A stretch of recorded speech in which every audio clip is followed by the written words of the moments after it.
우리가 말씀을 나누기 전에 먼저 우리가 그림을 하나를 제가 보여드리겠습니다. 우리 방송실 준비되었으면 하나 좀 보여주실까요?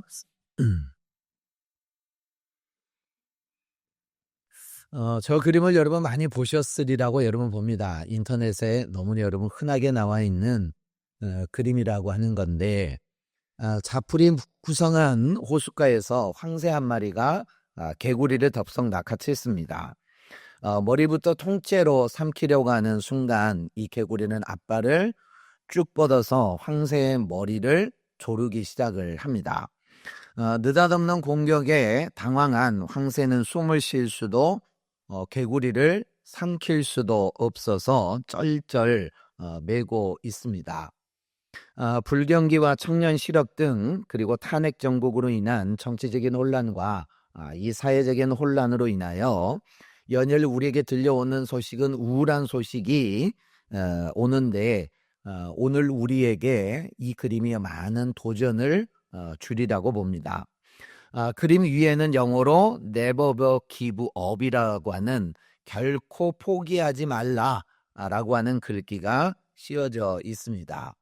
이 그림이라고 하는 것이 언제 어느 사이트에 처음 올라왔는지 누구도 여러분 알 수는 없습니다. 그리고 이 그림을 누가 그렸는지도 알 수가 없습니다. 그런데 개구리 한 마리 키우시죠라고 하는 제목으로 그림과 함께 어떤 한 사연이 전해지고 있습니다. 이 한 사람은 망한 식품점을 하나를 인수해서 온 식구가 이리저리 뛰어다니던 1970년대 이민생활 초기에 이 그림을 가게에다가 붙여놓고 어려움이 닥칠 때마다 이를 악물고 뛰어다녔다는 겁니다. 오래전 누가 보냈는지 기억조차도 할 수가 없지만 이 그림을 보면서 용기를 얻었듯이 시리에 빠져 있는 동포들을 격려하고 싶어서 인터넷에 올린다라고 하는 사연이었습니다. 그리고 이어서 이 사람은 여러분 이렇게 이야기합니다. 운명이란 투박한 손이 당신을 휘감아 치더라도 절대 포기하지 않는 개구리의 용기를 보여주고 싶다. 이렇게 덧붙이고 있습니다. 사랑하는 여러분, 오늘날 참 많이 힘들고 어려운 시기를 우리가 살아갑니다. 그렇지만 우리는 절대로 포기할 수가 없는 줄로 믿습니다. 그런데 우리가 이 그림을 보면서 한번 달리 생각을 해보면 여러분 이렇게 질문해 보고 싶어요. 과연 저 개구리가 살았을까요? 죽었을까요? 살았을까요? 죽었을까요? 그거는 여러분의 상상에 맡깁니다. 그런데 제 개인적으로는 저 개구리가 살았으면 좋겠습니다. 왜냐하면 먹히는 순간에도 손을 내밀어서 황새의 목을 조를 만큼 이 삶에 대한 의지가 얼마나 여러분 강력합니까? 이런 삶에 대한 의지가 있는 개구리라고 한다면 얼마든지 살만한 자격이 있지 않겠습니까? 우리가 살다 보면 이 개구리만큼 막다른 골목에 처할 때가 있습니다. 그리고 그 운명 앞에서 포기냐 도전이냐 이것을 우리가 결단해야 할 때가 있다라고 하는 겁니다.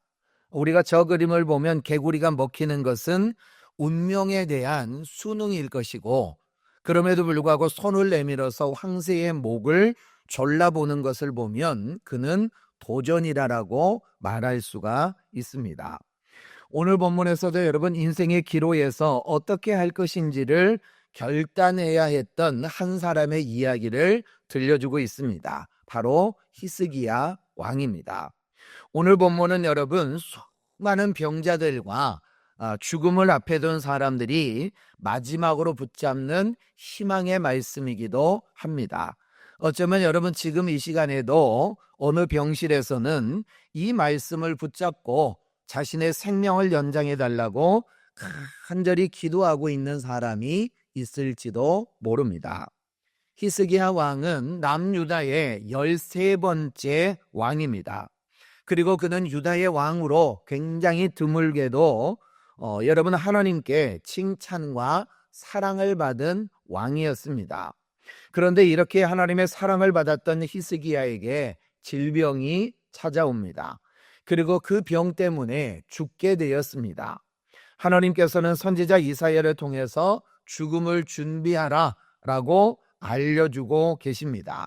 우리가 병원에 가서 의사의 사형 선고를 받아도 얼마나 두렵고 떨립니까? 그런데 선지자가 어느 날 찾아와서 생명의 주관자가 되시는 하나님의 말씀이라며 전해주니 여러분 얼마나 암담하고 참담한 일이냐라고 하는 겁니다. 보통 여러분 이런 경우에 사람들은 여러 가지로 반응을 합니다. 어떤 사람은 혼자 고민하다가 우울증에 빠져서 정신착란을 일으키기도 합니다. 그리고 어떤 사람은 권력가나 재력가를 찾아가서 살려달라고 하소연을 합니다. 어떤 사람은 절망 가운데 스스로의 목숨을 끊어버리기도 합니다.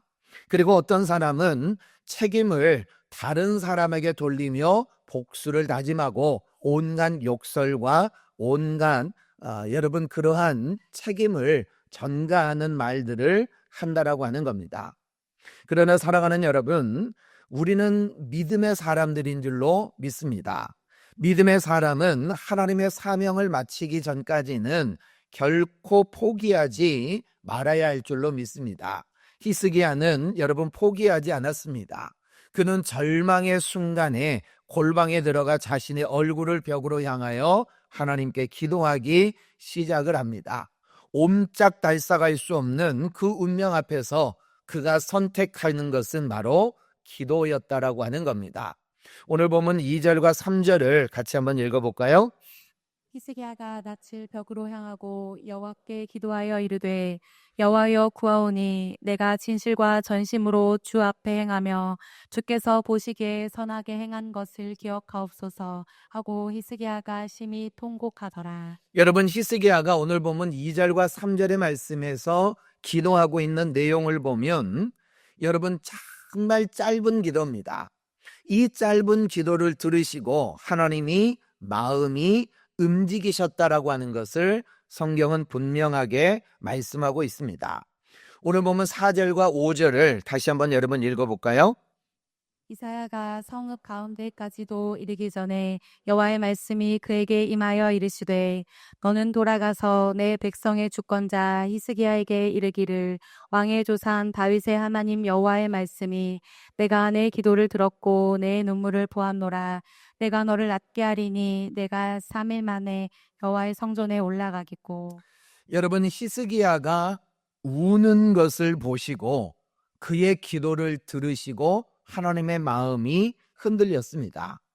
그리고 강하게 이 히스기야의 운명에 개입을 하기 시작을 하십니다. 히스기야에게 당신은 죽을 것이다 이렇게 말한 이사야가 집으로 돌아오기도 전에 하나님께서는 히스기야를 살리기로 작정을 하십니다. 우리가 여러분 보면 이 짧은 본문 속에 우리의 신앙의 비밀이 그대로 여러분 숨어져 있습니다. 재미있게도 우리가 믿는 하나님은 위대하시고 전지전능하시며 부족함이 없는 분이셔서 그분의 계획과 질서는 여러분 이 세상의 그 무엇보다도 가장 완벽하고 완전하십니다. 하지만 그렇기 때문에 우리의 운명과 팔자가 완전히 확정되어져 있다. 우리의 삶이라고 하는 것은 운명과 팔자대로 살아갈 수밖에 없다라고 하는 이런 운명론이라고 하는 것은 기독교 신앙에서는 있을 수가 없습니다. 왜냐하면 우리에게 여러분 이러한 운명과 팔자를 고칠 수 있고 이러한 운명과 팔자를 이길 수 있는 무기가 있다라고 한다면 그것은 바로 기도라고 하는 겁니다. 오늘 본문이 이 사실을 분명하게 알려주고 있습니다. 오늘 본문의 히스기야의 기도의 내용을 보면 우리가 일반적으로 이해가 되지 않는 부분들이 여러분 많이 나옵니다. 보통은 여러분 사람이 죽을 지경이 되거나 사람이 막 그는 어떠한 어려움이 있게 되어지면, 닥쳐오면 우리가 하나님 앞에 기도합니다. 그때 여러분 기도할 때는 기도의 법칙이라고 하는 것이 있다라고 하는 거예요. 바로 여러분 내 지난날을 되돌아봅니다. 내 지난날의 삶이나 내 지난날의 신앙을 되돌아본다라고 하는 겁니다. 그러면서 혹여나 내 지난날의 신앙이 내 지난날의 삶이 잘못되지는 않았을까라고 하며 나의 죄악을 찾아낸다라고 하는 겁니다. 그리고 그 죄악을 가지고 하나님 앞에 회개하며 잘못했으니 하나님 나를 살려달라라고 기도하는 것이 보통 일반적으로 기도하는 내용이라고 하는 겁니다. 그런데 여러분 이 히스기야의 기도는 여러분 달랐다라고 하는 거예요. 오늘의 본문을 현대어 성경으로 여러분 읽어보면 이렇습니다. 오 주님, 제가 항상 주께 충성한 것을 기억하여 주소서. 제가 진심으로 주께 순종하고 항상 주님의 마음에 드는 일을 하면서 살아온 것을 기억하소서. 그리고 나서 그는 눈물을 흘리며 큰 소리로 울었다라고 기록을 합니다. 우리 다시 한번 여러분 좀 한번 읽어볼까요? 오 주님, 제가 항상 주께 충성한 것을 기억하여 주소서. 제가 진심으로 주께 순종하고 항상 주님의 마음에 드는 일을 하면서 살아온 것을 기억하옵소서. 여러분 어떻습니까? 여러분 이 기도가 어떻게 여러분 들리십니까? 이런 일을 당하면 보통 신앙인들은 지나온 날을 되돌아보며 자기의 잘못을 찾고는 합니다. 욥의 세 친구들이 찾아와서 욥을 위로했던 것처럼 네가 무엇인가를 잘못했기 때문에 너에게 이런 시련이 찾아왔고 너에게 이러한 어려움이 찾아온 것이 아니냐. 그러니까 너도 너의 지난 날을 한번 잘 되돌아봐라. 하나님 앞에 잘못한 것이 있는지, 그 하나님 앞에 잘못을 했기 때문에 너에게 이런 일을 닥치지 않았겠느냐라고 그들이 여러분 이야기하는 것처럼 여러분 그런다라고 하는 거예요. 그래서 하나님 앞에 잘못했다고 싹싹 빌어도 고쳐줄까 말까 할 것인데, 오늘 본문의 기도의 내용을 보면 오히려 도리어 내가 여러분 선하게 살아온 것을 기억해 달라라고 여러분 하나님 앞에 기도하고 있어요. 보세요. 내가 항상 주님께 충성했던 것을 기억해 주세요. 내가 전심으로 주님께 순종하고 항상 내 마음, 주님의 마음에 정말 드는 일을 내가 했던 것을 기억해 주세요라고 그는 기도하고 있다라고 하는 겁니다. 마치 여러분 어때요? 자기 자신의 공로를 내세우면서 하나님, 내가 이 정도로 살았는데 하나님은 나를 당연히 고쳐주셔야 하는 거 아닙니까? 라고 하며 하나님을 협박하고 있는 것처럼 보입니다. 근데 여러분 보세요. 어느 누가 하나님 앞에 자기 자신의 선한 삶을 가지고 자기 자신의 공로를 내세워 하나님의 은혜를 요구할 수가 있겠습니까? 그러나 사실 여러분 히스기야의 기도는 그런 기도가 아닙니다. 히스기야의 기도는 여러분 마치 이렇게 하고 있는 겁니다. 하나님, 제 나름대로 선한 일을 하려고 노력하며 살아왔습니다. 제가 하나님 앞에 무엇을 숨기겠습니까? 하나님은 저를 너무나도 잘 아시지요. 부족하지만 주님, 내가 살아왔던 삶을 돌아봐 주세요. 저를 불쌍히 여겨주세요. 제가 여기 있습니다. 이렇게 기도하는 것과 마찬가지라고 하는 겁니다.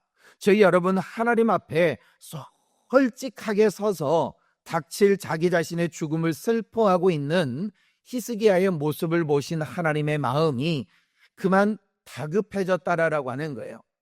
여러분 히스기야의 기도는 오랜 시간 동안 했던 기도가 아닙니다.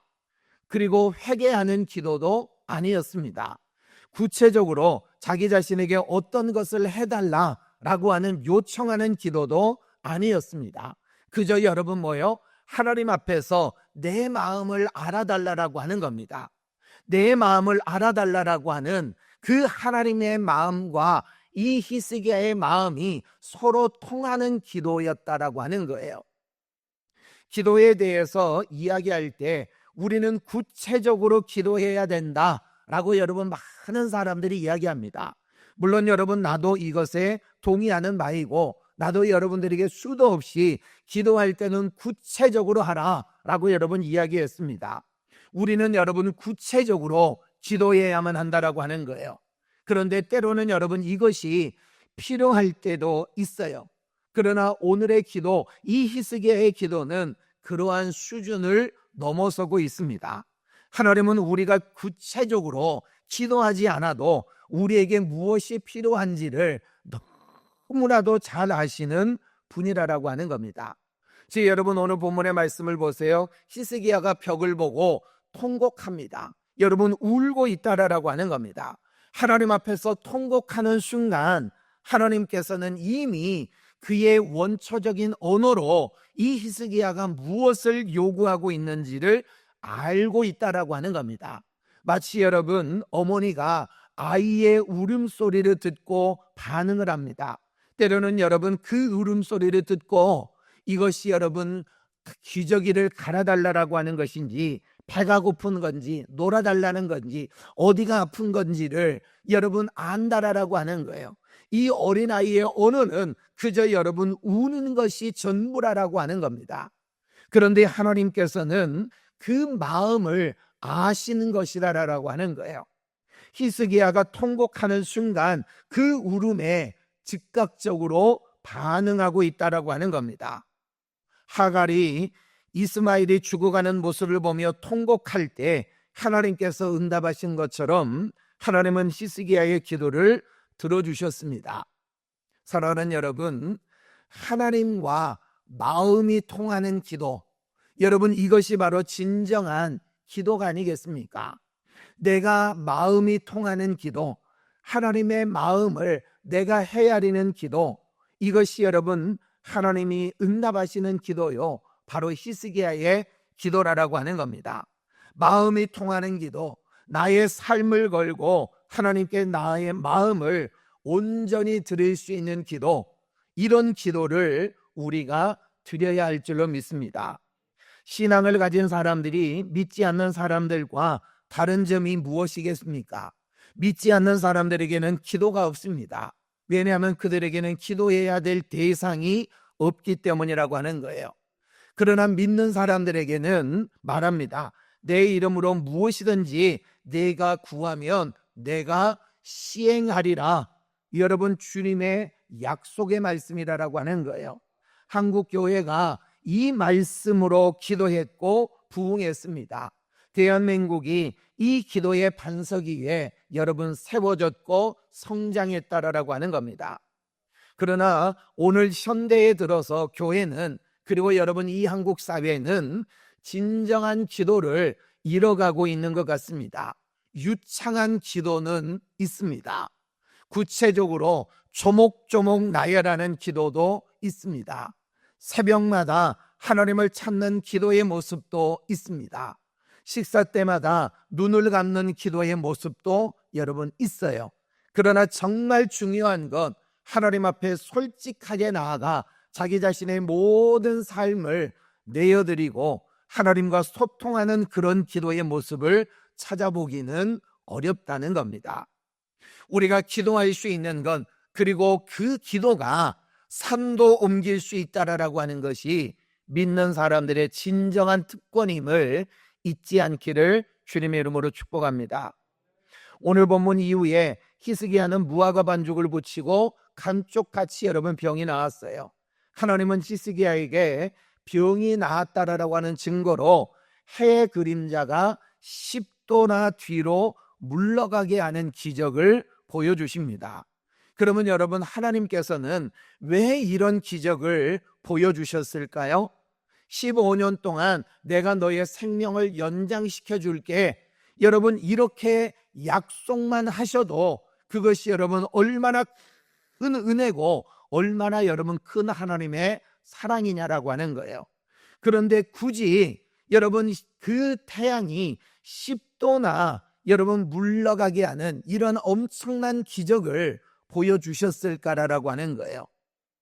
여러분 우리가 가만히 생각을 해보면 해의 그림자가 뒤로 10도를 물러났다라고 하는 것은 하나님께서 여러분 어떻게 했다는 거예요?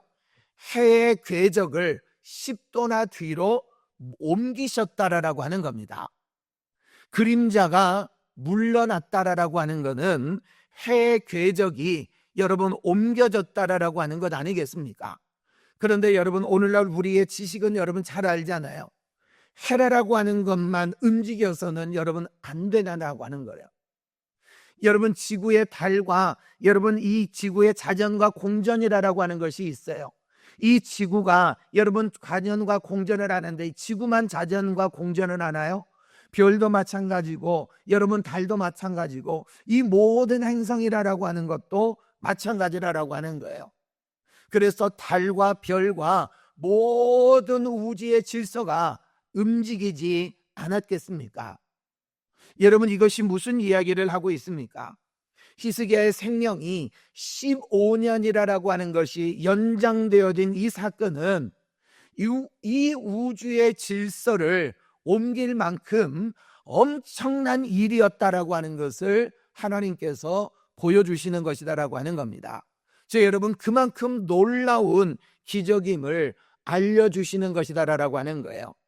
사랑하는 여러분, 우리가 기도할 때 우리가 하나님 앞에 기도하고 정말 하나님과 우리의 마음이 통하는 그 기도를 할 때 이렇게 놀라운 기적을 우리 하나님이 만들어 주시겠다라고 하는 거예요. 엘리야는 하나님 앞에 여러분 기도했습니다. 그랬더니 하늘에서 불이 내려와 제단에 있는 모든 것을 불사르는 기적을 보여주었어요. 모세는 하나님 앞에 기도했어요. 그랬더니 여러분 어때요? 바다가 갈라지는 기적을 경험했다라고 하는 겁니다. 마가복음 9장의 말씀에 보면 예수님께서 제자들이 막 귀신 들린 아이 하나를 가지고 씨름을 하고 있습니다. 그때 예수님께서 그 어린아이를 내게로 데려오라 라고 하며 기도함으로 말미암아 그 즉시로 귀신이 떠나가는 역사가 일어났어요. 이랬더니 제자들이 찾아와가지고 물어요. 왜 우리에는 그런 일을 할 수가 없었냐? 왜 우리는 귀신을 쫓아낼 수가 없었느냐? 라고 말할 때 예수님이 여러분 무엇이라고 말씀합니까? 29절의 말씀을 보세요. 이르시되 기도 외에는 이런 종료가 나갈 수가 없다라고 말씀하고 있습니다. 여러분 기도함으로 말미암아 여러분 하나님께서 태양의 궤적을 옮기시는 것처럼 어마어마한 하나님의 기적을 우리의 인생 가운데도 행하신다라고 하는 겁니다. 여러분 그 이후에 나오는 이야기는 이러한 관점을 보다 더 여러분 더 분명하게 우리에게 말씀하고 있어요. 12절부터 19절에서는 히스기야 왕이 아프다라고 하는 소식을 듣고 이웃나라였던 바벨론 왕이 여러분 문병을 보냅니다. 문병을 옵니다. 문병을 보내서 위로를 합니다. 참 죽다 살아났다지요 라고 하며 여러분 과일이나 여러분 잔뜩 사가지고 여러분 문병을 왔다라고 하는 거예요. 그런데 히스기야는 여러분 어때요? 문병을 왔으면 여러분 그리고 자기가 죽을 병에서 여러분 살아났어요. 그러면 우리가 어떻게 해야 됩니까? 하나님이 나에게 행하신 은혜를 여러분 이야기하고 하나님을 자랑하고 내가 이렇게 죽을 병에 걸렸는데 하나님 앞에 기도했더니 하나님이 그 기도를 들으셨다. 야, 하나님은 정말 멋진 분이시고 하나님은 정말 대단한 분이시다 라고 하며 그 하나님이 행하신 일들을 여러분 증거해야 되는데 히스기야가 어찌된 일인지 그것을 이야기하지를 않아요. 오히려 여러분 자기의 질병이 고침받았다라고 하는 그 이유 때문에 죽었다가 살아났다라고 하는 그 이유 때문에 완전히 여러분 기분이 업이 되었어요. 기분이 얼마나 좋았는지 자기 궁전에 있는 모든 보물들을 다 보여줍니다. 보여주었다라고 하는 게 여러분 무슨 얘기입니까? 자랑을 했다라고 하는 겁니다. 내가 이런 사람이야. 내가 이런 것도 가지고 있어. 내가 이런 권세가 있어. 라고 하며 자랑을 하고 있더라라고 하는 거예요. 이를 두고 이사야는 히스기야를 책망하며 하나님의 말씀을 대언합니다. 오늘 보면 16절과 18절의 말씀을 같이 한번 볼까요? 이사야가 히스기야에게 이르되 여호와의 말씀을 들으소서. 여호와의 말씀이 날이 이르리니 왕궁의 모든 것과 왕의 조상들이 오늘까지 쌓아두었던 것이 바벨론으로 옮긴 바 되고 하나도 남지 아니할 것이요 또 왕의 몸에서 날 악응 중에 사로잡혀 바벨론 왕궁의 환관이 되리라 하셨나이다 하니. 하나님께서는 히스기야에게 이렇게 말합니다. 왕궁에 있는 모든 보물이 바벨론으로 다 옮겨질 것이다. 하나도 남지 않고 다 옮겨질 것이다. 그리고 너의 아들들도 결국에는 다 잡혀가게 될 것이다. 여러분, 이렇게 엄청난 비극의 말씀을 하신다라고 하는 거예요. 여러분들이 이 말씀을 들었다라고 한다면, 여러분들이 이 하나님의 메시지를 들었다라고 한다면 여러분 어떻게 하시겠습니까? 여러분의 집이 쫄딱 망할 것이고 여러분의 자식들은 다 거리로 나앉아 노숙자의 삶을 살 것이다.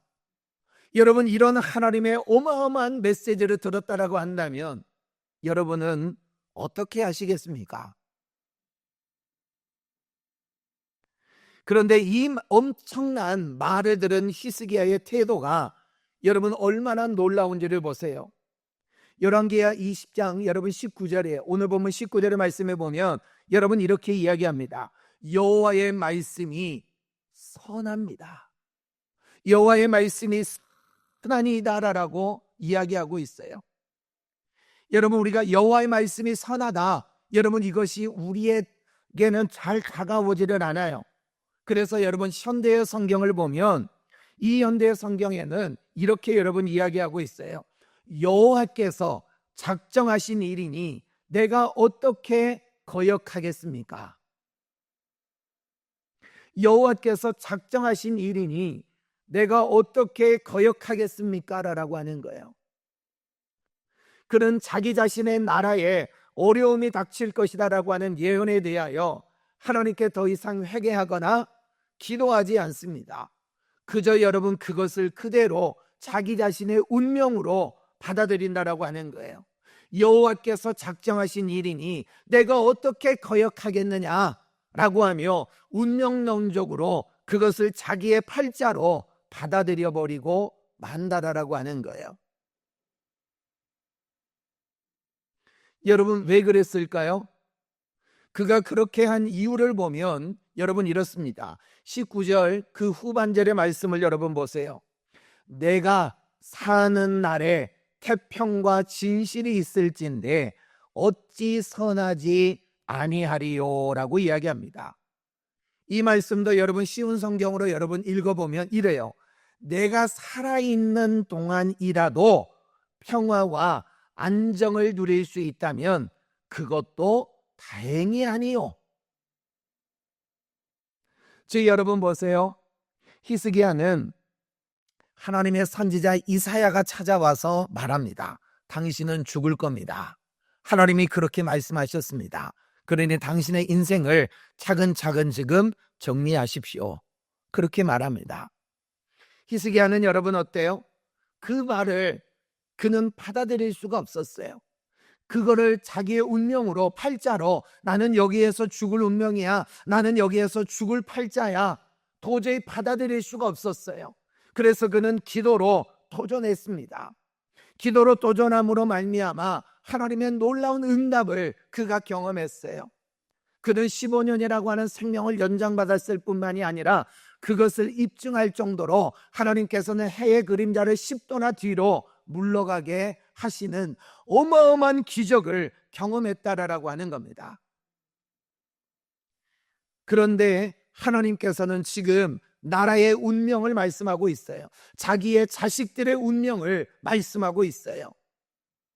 너의 나라는 망할 거야. 그리고 너의 아들들은 다 바벨론의 포로로 끌려갈 거야. 여러분 이렇게 이야기합니다. 여러분 이것도 정해져 있는 거예요. 이것도 하나님의 말씀이라고 하는 거예요. 그런데 여러분 히스기야는 이것은 자기의 운명으로 자기의 팔자로 그대로 여러분 받아들입니다. 하나님이 작정하신 건데 내가 어떻게 할 수 있겠느냐라고 하는 거예요.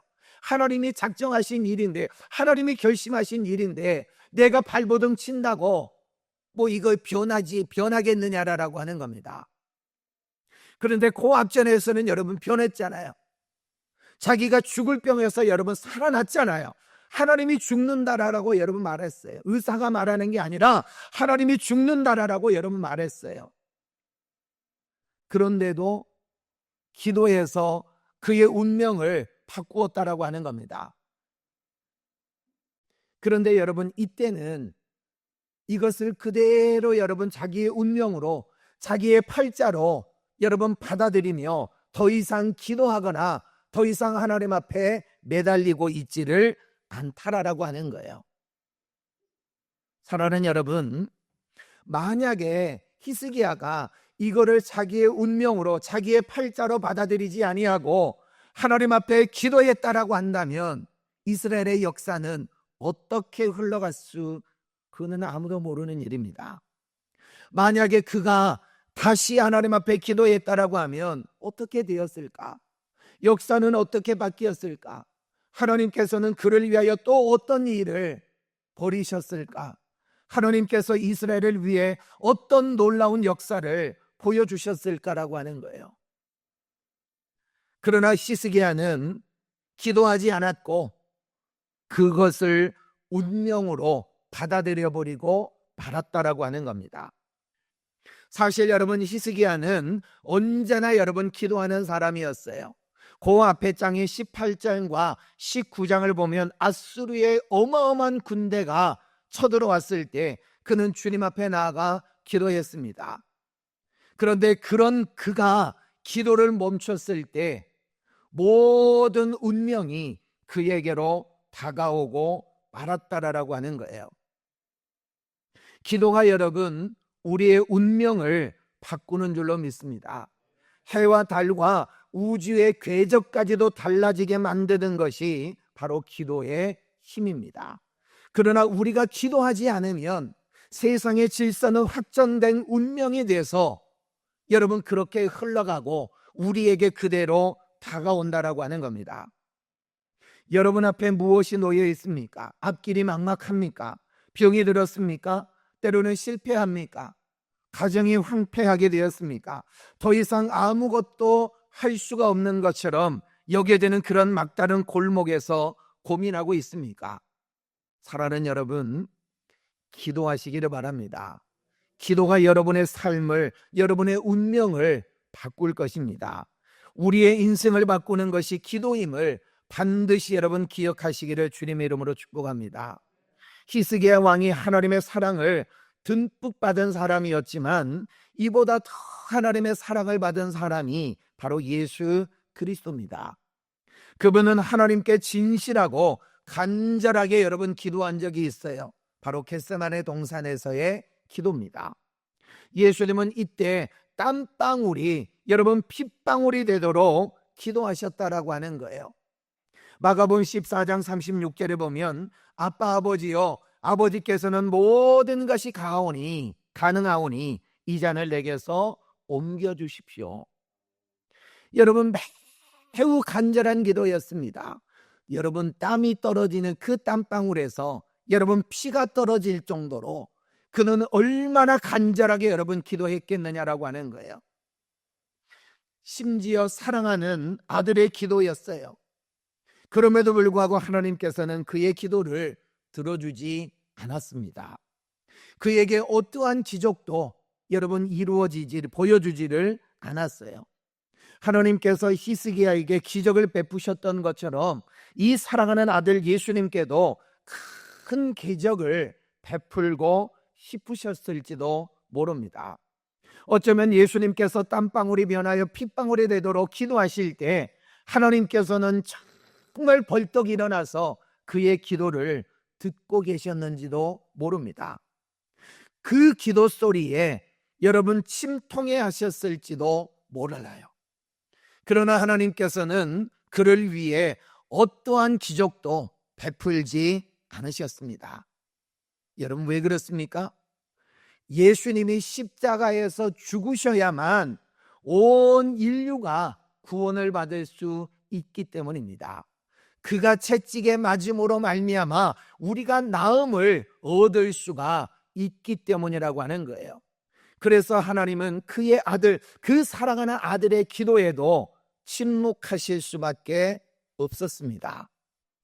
사랑하는 성도 여러분, 기도하시기 바랍니다. 아니, 기도하십시다. 하나님과 마음이 통하는 기도, 나의 삶을 온전히 드리는 기도를 우리 주님께 드려보십시다. 하나님의 마음이 움직일 것입니다. 해와 달과 별의 궤적이 움직일 것입니다. 산이 움직일 것입니다. 기도를 통하여 우리는 하나님의 새로운 창조 사역에 동참하게 될 겁니다. 운명에 맡기고 사는 것이 아니라 기도로 도전하는 삶이 이루어지게 될 것입니다. 그러나 여러분, 우리가 기억해야 되는 것은 우리의 간절한 기도에도 불구하고 하나님께서는 아무 일도 행하지 않으신다라고 한다면, 그때는 여러분 겟세마네 동산에 예수 그리스도를 기억하시기를 바랍니다. 하나님께서 여러분 우리의 기도에 침묵하실 수밖에 없는 분명한 이유가 있을 것이라고 하는 거예요. 더 큰 복을 주시기 위해서, 또는 더 큰 구원의 그림을 그리기 위해서 하나님께서 침묵하는 순간을 이해하시기를 바랍니다. 그리고 예수님처럼 그 뜻에 순종하시기를 바랍니다. 우리 은혜교회가 위대하신 주 그리스도를 따라서 주님의 사역을 담당하는 귀한 교회가 되기를 바랍니다. 특별히 여러분, 믿음을 가지고 기도하는 교회가 돼서 놀라운 삶의 기적들이 넘쳐나는 귀한 역사가 일어나기를 축복합니다. 사랑하는 여러분, 40일간의 기적에 여러분 함께 기도하십시다. 여러분, 이 기도를 통해 하나님의 놀라운 기적의 역사가 여러분의 삶 가운데 경험되어지고, 여러분의 인생이 거듭나고, 여러분의 운명과 필자가 여러분 바뀌는 역사가 일어나도록 하나님 앞에 마음을 통하는 기도로 우리 하나님께 나가시기를 주님의 이름으로 축원합니다.